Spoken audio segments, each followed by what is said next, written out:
Thank you so much, Chief Tim Okafor. I want to apologize.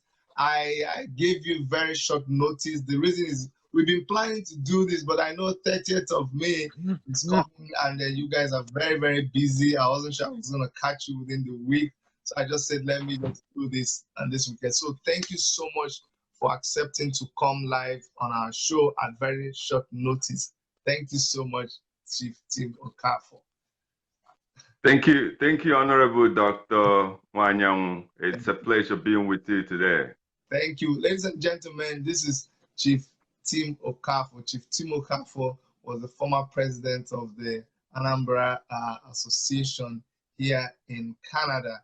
He's so many things, but you know, like I always do in my interviews, I don't like to undersell or oversell people. So I give them an opportunity to introduce themselves to us. So Chief Tim Okafor, people will be wondering, why do I call you, why nomenclature Chief Tim Okafor? They don't know that you are actually a chief. But please tell us, who is Chief Tim Okafor? For somebody who has not met you, or somebody who is hearing about you for the first time, tell us who Tim Okafor is. Chief Tim Okafor is a simple man. I'm an Igbo man. I'm a Biafran. Was born in Ibuku in Anambra State, so I hail from Ibuku in Anambra State. I'm a chartered accountant in Nigeria. I'm also a chartered accountant here. I practice my trade as a chartered accountant. I am the coordinator, the national coordinator of Indigenous people of Biafra here in Canada. So that's all in a nutshell who I am. I'm a Knight of St. John International in the Catholic Church. And I'm a community leader. And I also do quite a few stuff as it relates to charity. But that's another ballgame. Today, just like you said, I'd like to talk about the Remembrance Day and all the things that are associated with the Remembrance. Yeah, we're gonna Why come to that. Yeah, we're going to come to that. Thank you so much. In a nutshell, I just wanted to lay the background so people know who Chief Tim Okafor is. Now, today we're talking about Remembrance. We're talking about Remembrance Day. And I brought you on the show because I consider you, from your antecedents, from what I know about you, I know, without being told, I know you're passionate about community affairs. So, and you're grounded in issues, international issues and Canadian issues. So please help us explain to us, what is Remembrance Day? Is it a local event? Is it something that that has international connotations? Is it something just for Africa, or is it only North America? Or is it the whole world? Give us a background. What is this Remembrance Day all about, and which day is it? Remembrance Day in our culture, number one, is something we do. It's part of our culture to remember the dead. Even in our daily lives on daily basis, when we eat, when we celebrate things, we make libations to our family members who has passed on. We traditionally believe in reincarnation. We believe that our forefathers watch over us, the people that are living. So whatever thing we do, there's that a communion between the living and the dead. That's why in our culture, there's always an elaborate ceremony to bury the dead, because we believe that we have to make them happy as a send-off. And when we leave our culture and you go to other people's culture, especially as it borders on nations, they do remember people who laid their lives for people to live. Those ultimate sacrifices that shape the nation for the living, they shape the way people who are not dead live, are the things that we cannot forget. It's so important in our lives because that is what defines who we are. That defines tomorrow for the children we're going to leave behind. We do our part today, we leave a legacy. We pay for those ultimate sacrifices for the people behind us to have life. They remember the people who are before them. We owe the people who have gone before us that duty to remember that they paid their ultimate sacrifice and made that ultimate sacrifice so that me and you and others will have life today. So if you look at the great nations of the world, USA, Israel, European Union, there's always the Remembrance Day, the Heroes Day, the day there are people who would have been in their homes, but they sacrificed to go out there and protect the defenseless, the women and children, the weak, so that somebody, an aggressor or evil people, will not come and kill them. So they went out there to defend their families. It's another ball game to discuss whether what they fought for is right or wrong. But the fact is that in the face of danger, they laid down their lives so that we could live. There's something you say that is very, very paramount. It seems to me like, and you brought that out, that the Remembrance Day is a day that will remember people on both sides of the fence, because you said, going into whether the people fought a justified fight is another ball game. So, but when it's Remembrance Day, we just remember all those people who laid their lives, no matter which side of the fence they are. Is that what you're saying? Well, to a certain extent, let me give a perspective. When I relate it here in Canada where we live, then only that they remember there's what's called the unknown soldier. Like, people know there are countries in America, for example, they fought a brutal civil war. And countries that have fought those civil wars have sacrificed blood. If you go to the biblical records, when people sacrifice blood, it's used to atone for sins, it's used to seek the face of God. In all forms of religion, it's an ultimate sacrifice. Nations that understand and respect human life, nations that understand and respect human life, will always understand that when life is spilled, it's something that needs to be remembered and honored. And those nations that do that have used the blood of the people that are sacrificed to turn their affairs around. So, and those are the lessons. When you go to Nigeria, what happened is that after this war, there are millions of people that died. I don't want to jump the gun. I'm going to come to that. You made a very valid point. You say that the blood of these people who were lost in the wars has become the ultimate sacrifice. Like they paid with their blood to atone for the sins, to save the people who are now living. And that's why it is very, very important that we remember those who laid down their lives during the war. Now, just like you spoke, in different nations, they have their Remembrance Day, and it means several things to several people. I know for the Jews, whenever they talk about Remembrance Day, they remember not just the soldiers, but those of them who were killed, in the Holocaust. And a lot of people remember the genocide in so many other places. For you, what does this Remembrance Day mean to you? I want to bring it home. What are you thinking about? Is there a particular war that you think about when you think about Remembrance Day? Yeah, thank you for this. So now what we're trying to do is to bring this nearer home. Yeah. And people who out there who are Biafrans, or people who are Nigerians, or you're an African, or you're a member of the world community, the remembrance we're talking about is similar to the Holocaust that the Jews suffered. there were events that took place in Nigeria, very unfortunate, that there was a coup in Nigeria. And some section of the country perceived that coup to be against a certain section of the country.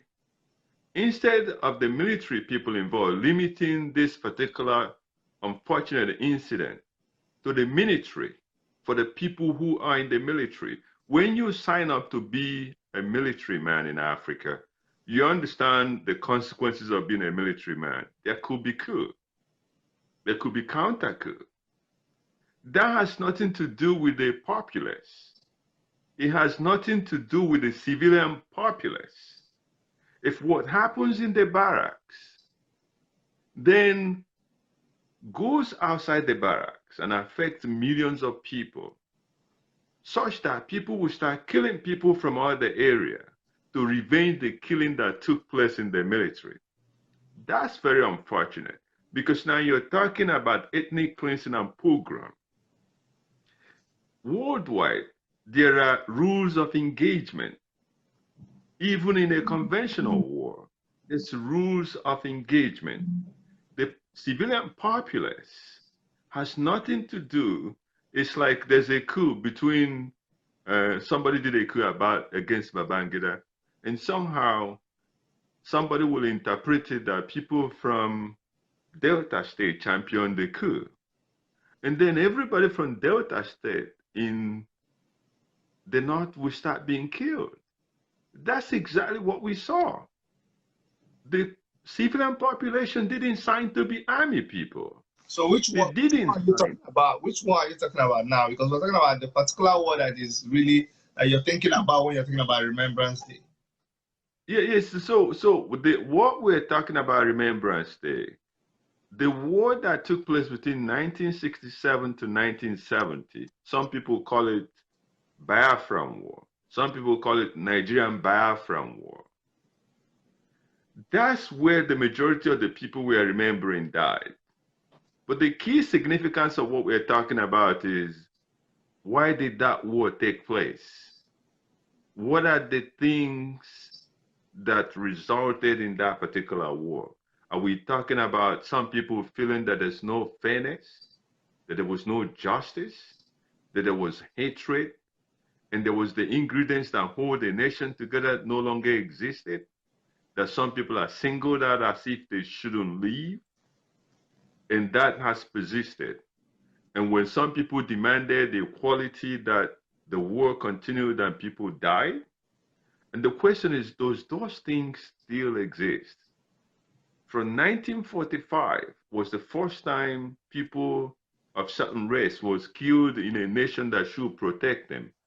And that has continued to today. Today, you see some form of herdsmen killing that are targeted to people who are of a different faith, people that are of a different ethnic background. All these things, all the people that have died from then till now are the people who we are remembering.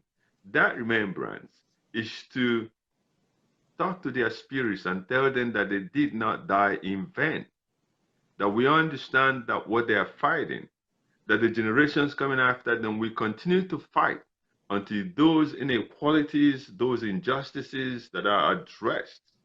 And that's exactly what I'm talking about.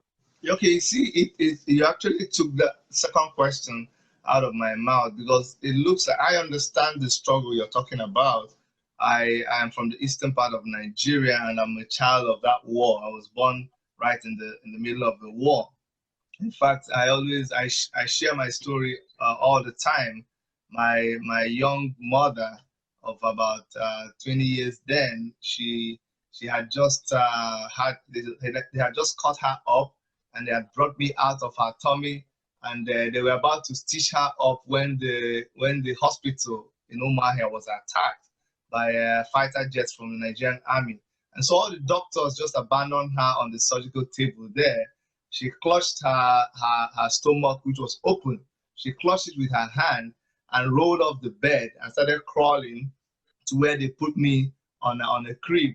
So with one hand, she pulled me down from that crib and she lay over me while all that bullet and everything was happening, because she couldn't run.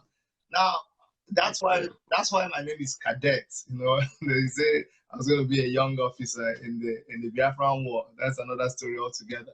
So I am a child of the war, but I keep telling people I know about this. It means so much to me. It means deeper than they can imagine, because I would have been lost in that war. My mother would have been dead.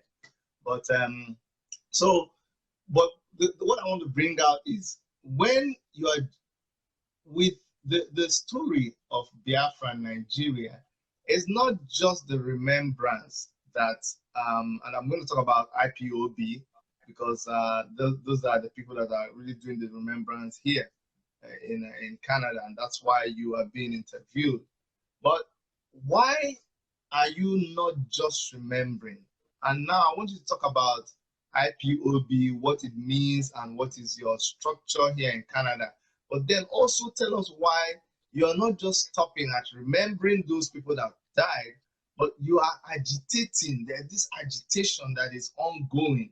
Why are you not just satisfied with saying, okay, you know what, you guys fought the war and you didn't achieve what you wanted to achieve. Let's just remember what you're doing. But you're going on to agitate for something. So first of all, tell us about IPOB and what you guys are doing here in Canada. And then tell us why the agitation from IPOB. Well, the two things here, the remembrance, as you said, regardless whether you're a Nigerian, whether you believe in Biafra as it relates to restoration, or you don't believe in Biafra as it relates to restoration, everybody must be involved. It's an unfortunate incident. It's a watershed in the lives of the people of the entity called Nigeria today, and more so for the Biafrans. If I move further, indigenous people of Biafra, led by Mazi Nnamdi Kanu, is a movement of free-spirited individuals who no longer see the state of Nigeria as a viable option, who then wants to go back to pre-colonial time, a nation that existed, that worked well before the colonial masters came and lumped people together. Every single nation that has survived in the world, that are mainly what we call the first world, we are founded nations. People came together, discussed their union, the relationship of their union. How do we live? How do we see ourselves? How do we get out of it? All these things are the things that people came together and did. I said they didn't do it in Nigeria. I said they didn't do it in the Nigeria case. They did not do it in the Nigerian case. What happened was a man and his mistress, for the ease of administration of a colonial space, were done for the ease of administration. Remember, up to not less than slightly more over 100 years ago in 1914, when the amalgamation took place, there's a document that has been revealed recently. There are different nations that when British came, when they conquered the king of Opobo, they draft an agreement with the king of Opobo. And they do that with the Aro king and the king of Ijebu. And then they started putting that together. And at some point, they called it the Protectorate of the South. And then there's the North. And then one day, they started talking about how to join this together. Remember, there's two forms of exterior enemies that came into the present day Nigeria. While the Arabs came from the north with their Muslims, that completely destroyed the ways and means and cultures of the people that used to live in the present day Nigerian society. They came there, conquered them, and replaced it with Islamic rule, such that a Muslim man, a man in the north, no longer have a culture, the Kanuri culture, the Hausa culture. It was replaced with the 5 cardinal ways of living of a Muslim. So to them, a Muslim is no longer a traditional man, a cultural man. It's now become an Islamic man. So these people came. It was just for the ease of administration that this was put together. Let me tell you something. If that was done and it worked, people like us and indigenous people of Biafra will not be agitating to have Biafra. Think about it. Here where you live in Canada, the people of French came to this space called Canada first, and they settled in Quebec, and it became their area. When the British came, they fought a war, and they took it from them. And it was a brutal war. They became enemies to each other. To this day, those people still felt. When I came to Canada, there was a referendum that took place. It was close to 49 and 51% of people who wanted a different country and people who wanted to remain in Canada. What did Canada do? Canada became a successful nation that offers a lot of stuff to the citizens, such that people who were angry, who felt discriminated against, who felt killed before, then saw a new nation that has made every single effort to see them as equal partners, that no longer kills them. In fact, that they see that can offer a lot more to themselves than they will get in the nation of Quebec. You go back to Nigeria, there's this amount of people that lost their lives, some 4, 5, 6 million people. And what did the government say? It says, do not teach about Biafra in school. Do not mention the word Biafra. They went to the map and expunged the word Biafra and replaced it. Instead of Bite of Biafra, it was called the Bite of Bunny. So, and then systematically, in the entire polity of Nigeria, it's there. General Obasanjo spoke about it. There was that written rule that Igbo man is a sub-citizen, that you're not entitled to anything. There's confusion and suspicion between people who call themselves citizens of one country. Let me ask you, so people who are listening, the most important unit of entire human life is the family, the nucleus. If a man marries a woman, culturally, and we were allowed to marry more than one, and then you have kids in the family.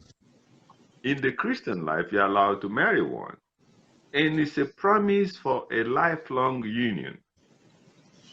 But when that union gets poisonous to the point that the unity of the family is no longer existent, that the mother wants to kill the father and the father wants to kill the children, then in modern day court, even in the church, there's reason to dissolve. When you do dissolve at that point, it brings about success. Because people then are in a space where they feel comfortable, in a space where they provide and make sacrifice. You bring that to the nation Nigeria, it then tells you that there's no nation. Because if there was a nation, Father will not, in the Bible, the story of David and Absalom. Yeah. When they conquered Absalom, the dad said, do not kill him. Because you understand, even though he did something abominable, that's the same blood. You relate that to what happened in the Nigerian Civil War. They said, clean them out. It then means that these people do not see themselves in these other people. And that is the reason why today, instead of the country called Nigeria sending out economic agents to go and steal technology somewhere, to go and do that somewhere, to bring success to the country, they send agents from the north to go and spy the east. So instead of external competition of a nation called Nigeria versus other nations, what you find It's competition that is between the Hausa, the North, the Yoruba, the Shekiri, and all kinds of nonsense. So what IPOB is asking, in absence of a nation, Black race needs successful countries to emancipate and give dignity to Black race. In America today, the Chinese are respected, the Japanese are respected because of what their home countries did. So for Africa to achieve that, we need a functioning nation. That functioning nation is what indigenous people of Biafra is looking for. And it's going to be built on people's ingenuity. You already know that oil is being extinct. Oil is going to worth nothing in the next 10 years, and Nigerians will be killing each other and eating their meat. The way things are going now, unless we go back to the drawing board, what we're saying, give us a nation of Biafra. Every unit will be independent, just like United States of America. People will have a moratorium, a time period where they govern themselves. If we want to come together again, then nations will sit down and draft an agreement such that people will say, I don't want to be under Sharia law. I want my freedom. I don't want to be in a country where I can't drink beer in the evening or wear shorts somewhere else. If you are not willing to live with me in a country where I am free to do everything I want, I don't want to be associated with you. I've lived here and I understand what a freedom is. So are we not want to live in a country where people will run away from Maiduguri because of there's Boko Haram, there's that and that, and all these things will be defined. Yeah. Thank you so much. That was very detailed. 15, what is IPOB planning for this Remembrance Day? What do you have events lined up? Can you tell us what are your plans? Well, what we're doing here is on the 30th of May, we will pray and remember the people who died. We will speak to their spirits and let them understand that they did not die in vain. In Nigeria, we are asking every Biafran to stay at home. If we do this, it fosters unity. Is one way to say we speak with one voice. The people who are past will recognize that, and their spirit and soul will be pleased. Let me ask, before you go on, sorry. You're asking people to stay at home. Would that not disrupt the business? Would it not be illegal for them to stay at home? Would it not disrupt the economy? What do you think? Well, there has been several public holidays in Nigeria. There's Christmas for the Christians. There's Eid al-Kabir. There's June 12th that just got approved. The question is, why not one day? Other days, they lose business. So it's not a question of, so when you single out one day, when we say remember millions that died, and you question, why not all the time? There has to be public holiday. And we believe that among all the things we do, this will be the #1 public holiday. And going back to what I was saying, yeah, go ahead. Here in Canada, we go to the Parliament building, Queen's Park, and we say prayers for the repose of the souls of the people that died.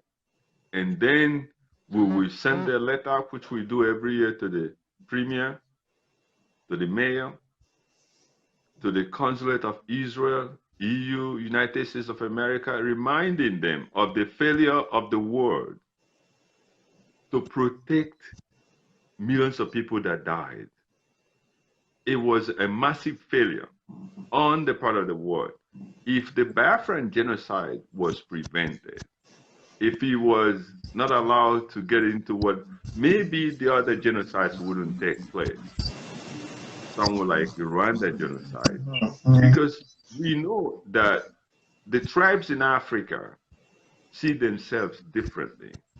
And when they start this madness, they don't stop.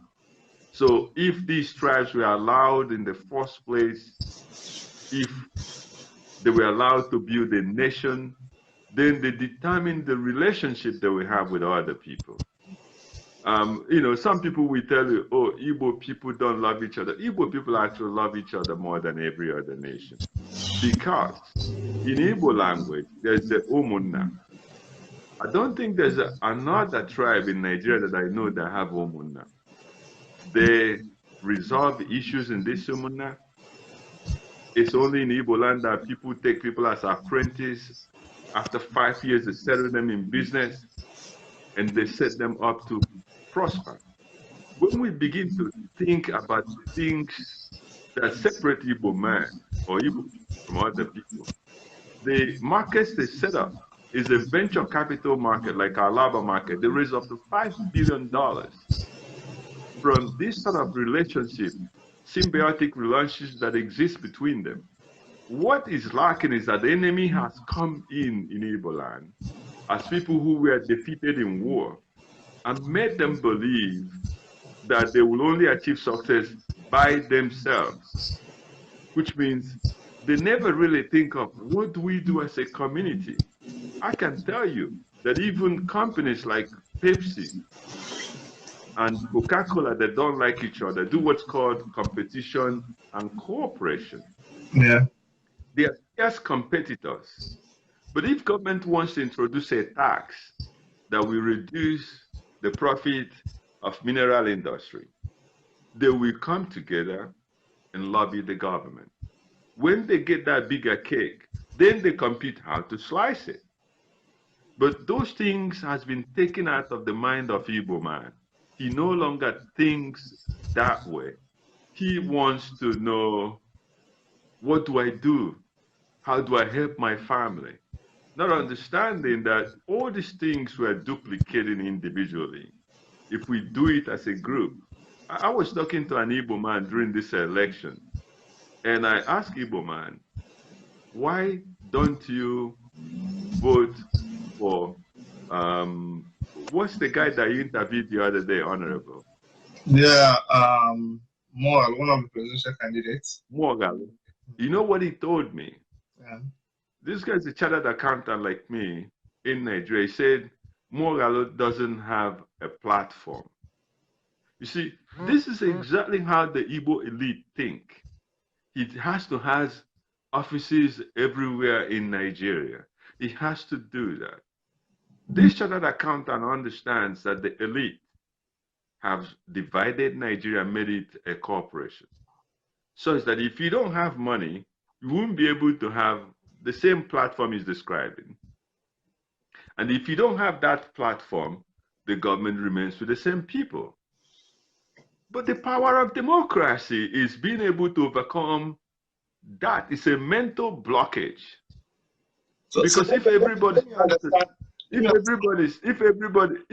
starts to think for you to be president or governor, you have to have so much money, then we will never overcome that block. So if we believe, let me understand what was. If you believe that you can go to the poll, yeah, regardless of whether the person has whatever thing you think is a structure, and vote for him, that he will win.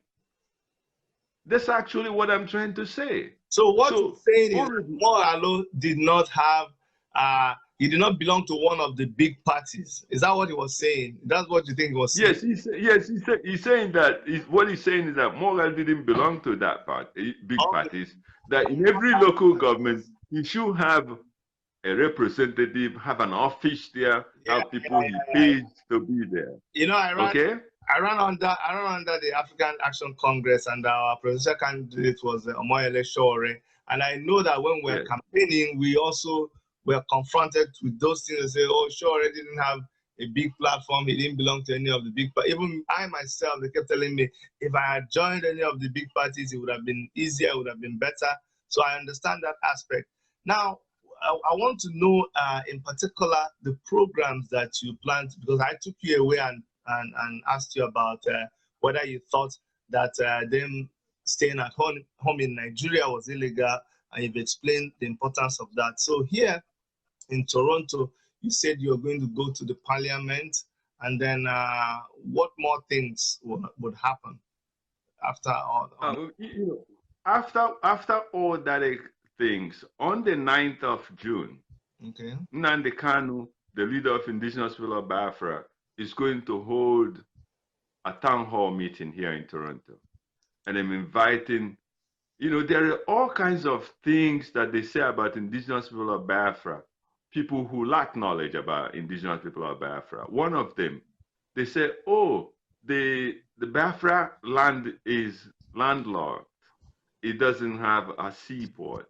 Or if we have Biafra, the people that made up of that Biafra will lose their property in Lagos and Abuja. IPOB have another god called Biafra. So all these sort of things is the things that we are continuously preaching to people, that those are not real. They are fallacies. People own properties in Cameroon, in Ghana. If there's a Republic of Biafra, it's not different. You will have an ambassador in the country called Nigeria or Dudua place that will look after the interests of those citizens. Again, you look at some other things, is it landlocked? No. If Nigeria, the Biafra Republic has access to waterways that will be developed in such a manner that there will be seaport, international airport. And moreover, the world is such a global place right now that physical barriers are as less infinitesimal, as less important it has never been in the entire world. Because today you can stay in Nigeria and sell goods to China. Yeah. You can stay today. And the European Union, for example, we've now moved from small countries, functioning countries, to regional blocks, European Union, the ECOWAS, the NAFTA. All these are trade blocks. So you don't really need a population to be prosperous. What you need is a sophisticated, high-quality human resources. What? And we already have that. And all we need to do is develop. Think, for example, somebody developed an app, Uber app. He took a traditional taxi company and replicated it in technology. And the revenue of that particular company, is a taxi company, for God's sake, is 3 times the revenue of Nigeria, or 2 times the revenue of Nigeria. Wow. So let me ask, I get you. I get your point. When you've been talking about Igbos, this Biafra, when you talk about Biafra, is it just Igbos that, could we just replace Biafra with Igbo? Or are there some other tribes who are involved in this Biafra? Remember, there's nothing like South-South. It's a fallacy. If you go to the north, there's Fulani, the Kanuris, the Hausas, there's all kinds of tribes there. But they accepted one language. And when you speak one language, you see yourself as one. That was what was existing in the present-day Eastern Nigeria. The Northerners came and divided Eastern Nigeria. They're the only place that they came to Nigeria and divided between two and called it South-South and Southeast. It's against common sense to go to a country. There's nothing like called South-South because there's the North and South Hemisphere. There's one line that cuts across. They are always equal. The North and the South must be always equal in landmass. It's geography. And then when you put another line at the center and draw it downwards, you then have east and west. Yeah. Okay. So, but inside that, the only place in the east, somebody came there and defined it as South-South. What happened was there was some issue that happened between Nnamdi Azikiwe and Eyo Itawaso. I've forgotten the Nnamdi Azikiwe. And Nnamdi Azikiwe saw himself as an Africanist, a Pan-Africanist, just like Kwame Nkrumah. he went to United States of America and thought Africa could be United States of Africa. And he came back with this noble idea. He won an election in the West. Unfortunately, the three founding fathers of Nigeria, Awolowo, do not see a vision of one Nigeria. Sadwana of Sokoto saw a vision of an Islamic state modeled against Saudi Arabia or Iran or Iraq. The Oduduwa state, Awolowo saw a prosperous people in Western Nigeria. Zik saw an African nation, powerful, that will bring prosperity to every black man in the entire world. So that's the mixture you find yourself. So, and then this thing starts to evolve. Azikiwe was encouraged by Herbert Macaulay, a Yoruba man, who also had the same vision like him, to run under the party. He won an election in the West. All of a sudden, the West felt, how can someone from Ottawa be the premier of Quebec?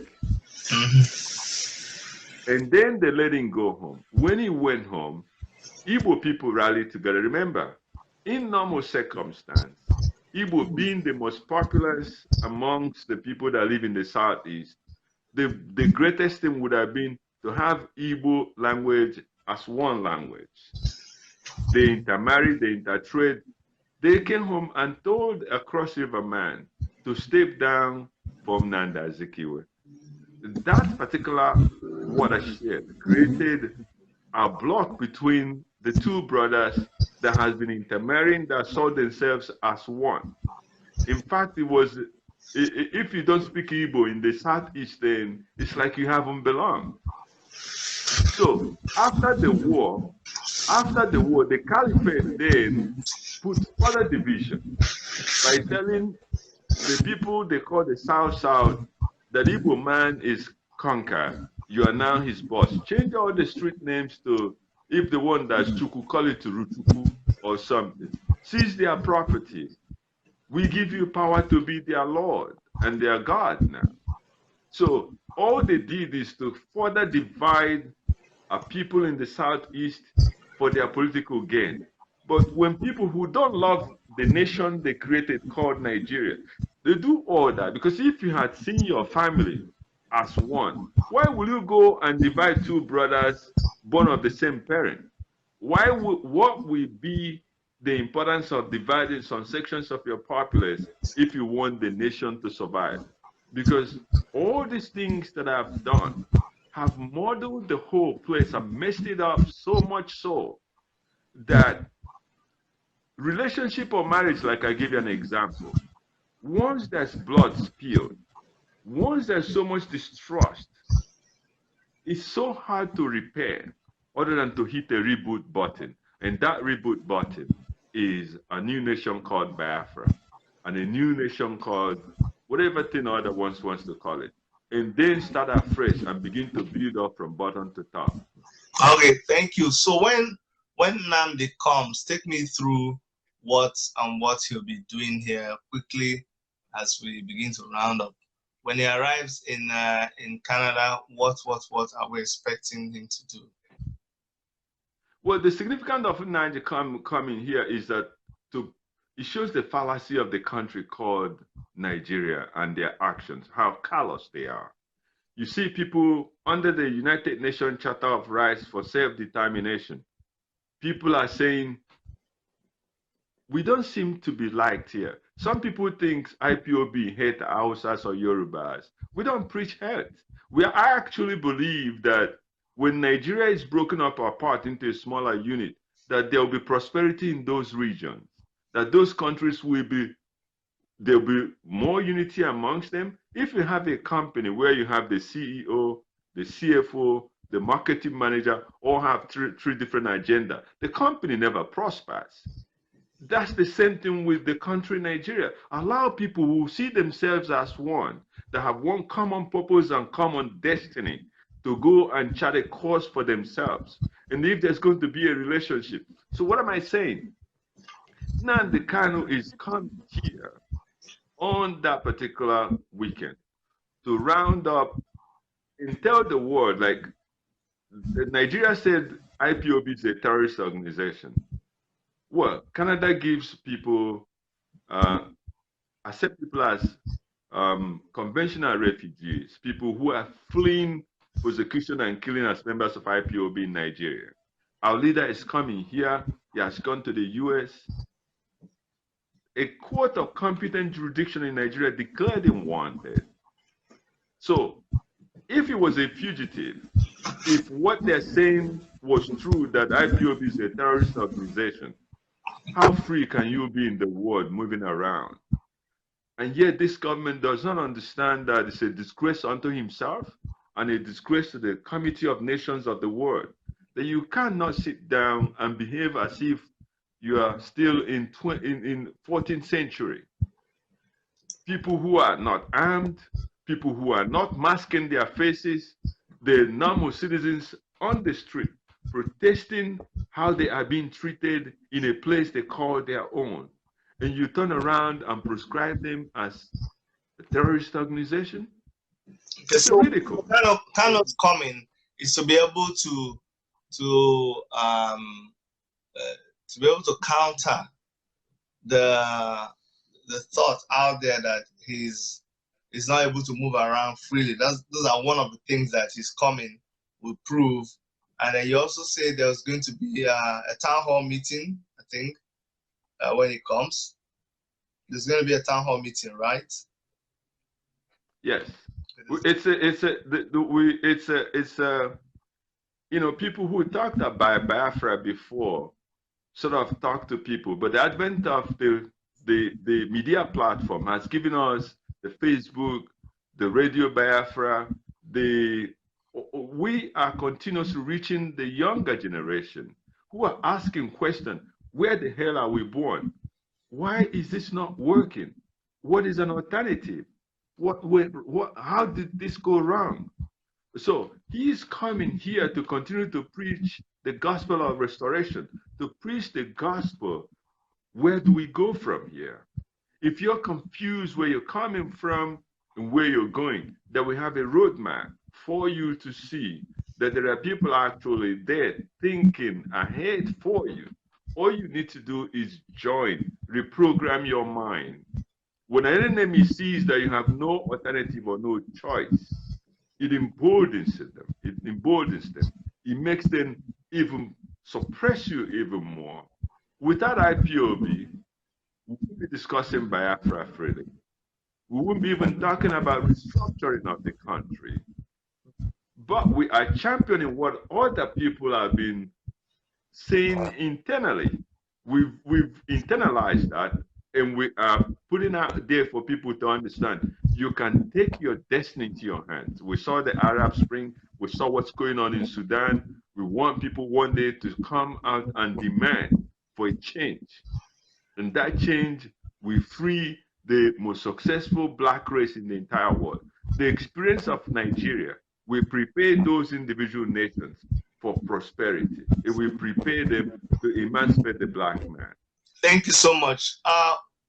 Tell us where people can come and meet with Nnamdi Kanu, because I know there's a lot of people that would definitely want to come and meet with him. Tell me where they can come and they'll be able to meet with him and what time and what dates. Nnamdi Kanu will be in a town hall meeting at 69 Milvan in Toronto here. Say that we number 69? 69 Milvan. 69. Milvan. Okay. 69 Milvan. It's off it's Finch and Milvan. Okay. It's an intersection here. He's going to host this town hall meeting. People who want to question him and asking those difficult questions we all normally get. How do you want to achieve Biafra?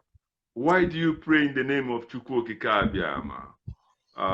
Why are you not getting along with the politicians in the East? Why were you declared a terrorist organization? Those hard questions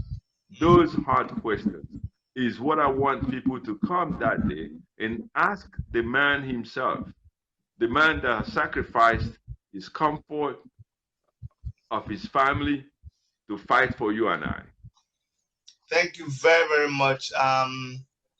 It's very, very exhaustive interview. Like I said, we did this in a very short notice, on very short notice, and you still honored our invitation.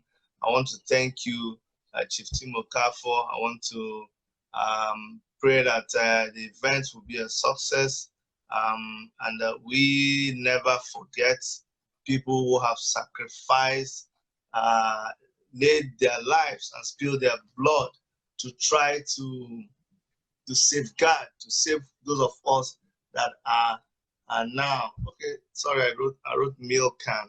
I'm wrong. It's meal van. Meal van. Okay, I'm going to delete this comment so I can make it's meal van. But anyway, I'll put that later so people can see it. So thank you so much, Tim Okafor. If you guys have a flyer, you can send the flyer to me, and we'll continue to broadcast it so people can come and get a chance to hear from Nnamdi himself. I'm sure it's a source of inspiration to so many other people. All right, on a last note, is there something you want to say to people before we close this interview? I want to thank the viewers. I want you to join this movement. Remember, when Christ died, he sent out he chose only 12 apostles. He only chose 12 apostles. He said, go you and preach the good news. And today, there are 12 apostles have replicated, and we have over 2 billion, if not 3 billion Christians worldwide. So do not look at what we're doing and say, they don't have the numbers. You could make a difference. All you need to understand is that the will of the people, when the people agree and get determined to make a change, there's one thing I've learned in Western world, it's ruled by ideas. It's not how much money you have in the bank. It's not how many chieftaincy titles you have. It's purely ideas. It's idea driven. And when you begin to put that idea, at work, things begin to happen rapidly. If we demand tomorrow that this country called Nigeria has to change, people who think or call IPOB a secessionist group are making a mistake. The best way this government can quell IPOB is not through guns, it's not through bullets, it's not through prison. Make Nigeria USA, make Nigeria Canada. And then you will not see, when we go out there to recruit people to join IPOB, there will be nobody joining IPOB. But if you continue to make Nigeria a graveyard where people die all the time, people will continue to ask for an alternative. I want to thank you for watching. I want to thank you, Honorable. It took you courage to go to Nigeria with the meager resources you have to go and wanted to make a change happen. Do not think that that sacrifice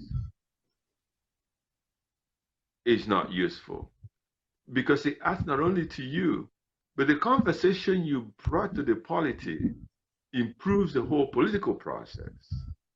Because you've seen how things are done here. You would, until we go, in Igbo sina Ebo amara onye amara akpozo n'Igbo anya n'ọdụ. The question is, why have our leaders been to America, to Britain, to EU? They know every process they've put in place to be successful, and they have not been able to do that. It's a simple question. You take, for example, one simple thing. Why can't we keep our country clean? Don't lick orange and throw it on the ground. Why will you eat my and throw it there? We don't even value our lives. We don't even value our environment. The even simplest basic things that you don't need technology for. Those are the things that some of us that are here are committed. We want to bring this to people. And on this note, I encourage you to, anywhere you are around the world, Please observe May 30th. There's a lot to gain from it. Number one, it preserves history for the generation to come. Number two, it respects and dignifies us as human beings. White people don't believe black man doesn't value life. And therefore, when we kill ourselves, they don't care because we kill ourselves like animals. This brings dignity to it. And thirdly, it will bring to the rest of the world each of the forgotten millions of people that died. The more and more you're celebrating this and people get to know about this, you're helping prevent future occurrence of such an event. And on the final note, I am asking Yoruba, Hausa, whoever that thinks that IPOB is against it, to please understand that we're not against you. What we are asking is a future for our people. It's not born out of hatred. There's a relationship that existed. That relationship, like a marriage of husband and wife, a lot has happened in between. There's so much mistrust. There's no love. That right now, the best thing is to ask for a peaceful divorce. On this note, I will call off this discussion. Thank you, Honorable, for having me. Thank you so much, Team Okafor. And when we call you next time, please also answer us like you answered us today. We'll be following your events and we'll be bringing coverage as much as possible. For everybody who has been watching us, this has been Chief Tim Okafor, the National Coordinator for I.P.O.B here in Canada, right? And he's talked to us a lot about the Remembrance Day and the war and so many other things and what they are planning. Please make sure that you follow up with all the events that will be happening. Then there's going to be, it's really, I anticipate it's going to be a big event here in Toronto, and I will be there to bring you every detail of that event. Once more, thank you so much, Tim Okafor, for coming, and from all of us here in the Worship Media studio here in Toronto, would like to say bye-bye. Thank you. Okay, bye-bye.